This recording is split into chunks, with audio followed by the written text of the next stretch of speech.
Iye ebelebe ebugonu na chi egwu agbanu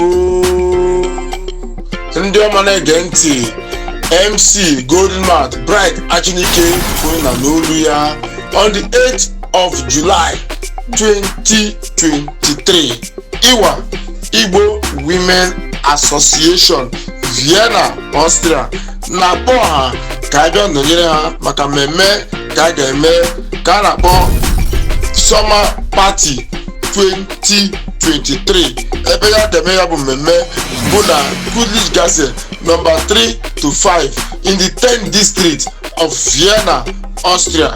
Onye ga-adị na microphone that day bụ Bright Achinike nwanwe MC Golden Mouth and onye gara supply ya egwu onye isi egwu bụ DJ Jakarta. Ya bụ mmemme ga-ebido from 7 p.m. till the next morning. A lot of activities dey take place on that day. Bikonu onuru ka ọrụ ibe ya MC Golden Mouth na si ndewonu.